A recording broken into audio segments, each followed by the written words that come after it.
War के impact की आप बात कर रहे थे। जी, मैं ईरान का ये अर्ज़ कर रहा था कि देखिए ईरान ने भी तैयारी आज की नहीं की थी।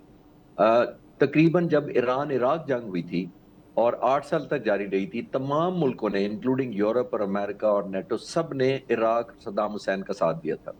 ईरान आइसोलेटेड था। हुँ, इवन केमिकल वेपन्स यूज़ हुए ईरानियंस के खिलाफ किसी ने कंडेम नहीं किया था। हुँ, और वो केमिकल्स किसने दिए थे केमिकल वेपन यूरोप, अमेरिका ने दिए हुए थे। किसी ने क्रिटिसाइज़ नहीं किया था केमिकल। तो ईरान ने उस वक़्त सोचा था कि मैं मिलिट्री पॉइंट ऑफ व्यू से कह रहा हूँ, मैं एथिक्स मोरालिटी की बातें नहीं कर हुँ, रहा। एथिक्स मोरालिटी के ऊपर जंग हो ही ना। हुँ, तो एथिक्स और मोरालिटी को साइड असाइड करके मिलिट्री पॉइंट ऑफ व्यू से उस वक़्त इज़राइल ने जब थ्रेट करता रहा, फिर अमेरिका थ्रेट करता रहा और सपोर्ट करता रहा सद्दाम हुसैन को, तो फिर उस वक़्त ईरानी कौम ने और लीडरशिप ने सोचा कि वो सर्वाइव नहीं कर सकते जब तक वो अपने ऊपर इन्हिसार ना करें, नंबर 1। और दूसरा, ऐसी जंग लड़ने की तैयारी करें जिसमें कीमत उनसे ज़्यादा अमेरिका से वो दे नहीं पाएँगे, तो एक ऐसी स्ट्रैटेजी हो अपने लिए इकोनॉमिकल हो और दुश्मन के लिए महँगी हो। और आगे फास्ट फॉरवर्ड आ जाते हैं। उस वक़्त ईरान को पूरी दुनिया ने ये रियलाइज़ करवाया कि आप इंडिजिनाइज़ेशन पे जाएँ। खुद जो डेवलप करेंगे वही काबिल।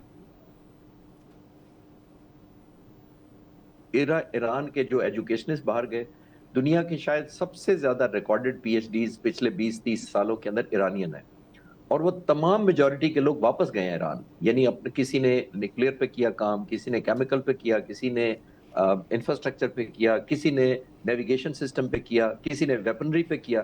तमाम ने जाकर अपने-अपने मिसाइल बनाए और फिर ईरान को खड़ा कर दिया। और आज मैं उनकी छोटी-सी यूनिवर्सिटीज़ खुद भी बहुत अच्छा स्टफ़ प्रोड्यूस कर रही हैं। जी, और एक और नहीं भूलनी चाहिए, जो मीडिया बात ही नहीं कर रहा, मैंने एक स्टडी किया है, मैं आपको पूरा डाटा दे सकता हूँ कि ईरानियन यूनिवर्सिटियों पर बहुत तबाहकुन हमले किए गए हैं। ये हुँ, मैं नहीं कह रहा, ये इंटरनेशनल एजुकेशन इंस्टीट्यूशंस अपने सर्वे में कह रहे हैं, रिसर्च में कह रहे हैं कि ईरानियन यूनिवर्सिटियों पे हमले इसलिए किए गए हैं कि वहाँ टॉप एजुकेशन दी जा रही थी, मुख्तलिफ एडवांस टेक्नोलॉजी और फील्ड साइंस की और आईटी की। तो सिर्फ़ उसको टारगेट करने का मकसद ही यही था। कि ईरान किसी तरीके से इंडिजिनाइजेशन ना कर सके। तो अब आप देखिए उसने ईरान ने क्या किया, जंग अपने लिए इकोनॉमिकल रखी, अपने बनाए हुए ड्रोन किए, छोटी-छोटी फैक्ट्रियाँ लगाई, टनल्स के अंदर सब। अमेरिका को जंग महँगी कर दी। एक ड्रोन जो $20,000 का डॉलर का फायर होता है, उसके ऊपर 4 पैट्रियट आते हैं, ईच 3 टू 4 मिलियन डॉलर का है। तो मैं तो अक्सर कहता हूँ कि अगर मैं ईरानी स्ट्रैटेजिस्ट हूँ, तो मैं तो चाहूँगा कि मैं ड्रोन ज़मीन पर भेजने के लिए ना फायर करूँ।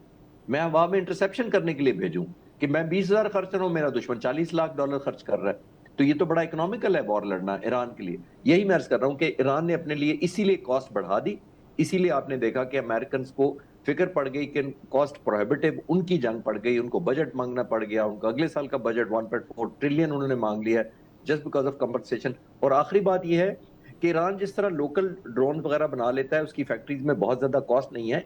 अमेरिका इस तरह के पैट्रियट अपने टोमाहॉक और इस तरह के क्रूज़ मिसाइल नहीं बना सकता। उनकी प्रोडक्शन कहीं कम है एज़ हुँ। Compare to Iranian. अच्छा सर, आपने बात की कि ईरान लोकल सतह पर बना लेता है। ईरान ने एक बिल्कुल डिफरेंट हिकमत अमली अडॉप्ट की।